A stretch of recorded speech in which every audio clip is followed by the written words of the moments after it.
Hi, I'm William Begoske of the Cupola Bandits. We retired the name after 30 years, but I started in playing the game in 1978.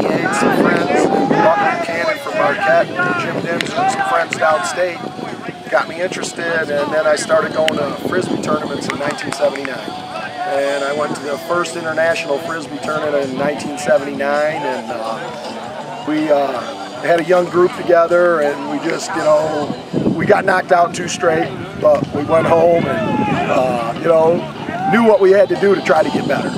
So we played hard, and then the next year we made a team called the Heartland Heartbreakers, and we played for that season, and our best finish was 3rd place in 1979.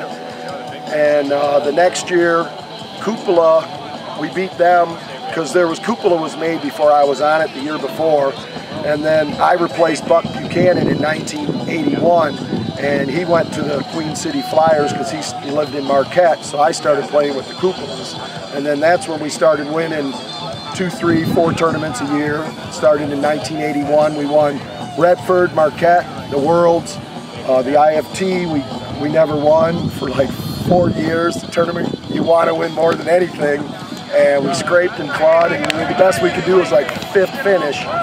So then in 1984, we went up to the IFT, and we won our first IFT tournament. And I tell you, it was a blessing, because you're winning the granddaddy of them all kind of Frisbee. And I'm not jealous of any other sport of Frisbee.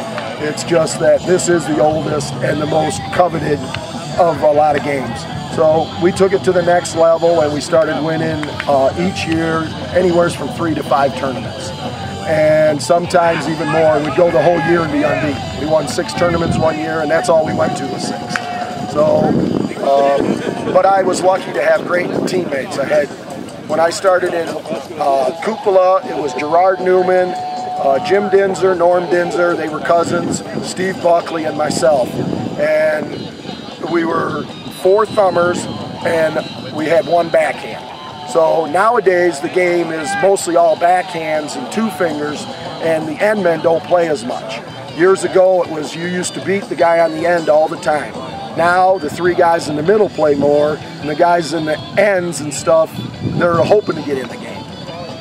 The thing about the thumber and the 2 fingers years ago is they were so accurate, you always could pick on the guys on the end.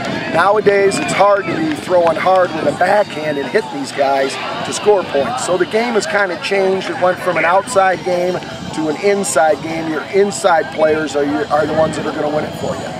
And, when you're playing so long, the young kids take over. You can only stay on top for so long. Now, myself and my team, we've won over probably 50 Frisbee tournaments of guts. We went to the WFDFs, we won a couple World Championships, one in Oslo, Norway. We won one in Japan 2 years later in 1992. Oslo was in 1990. The Japanese and all the European people were just great hosts and just treated us like family and brothers, and we did the same back, because we're all in it to spread the game. All we want to do is take it to the next level. I don't care if you're playing on the beach or you're playing a competitive game of ultimate or golf or whatever, or guts.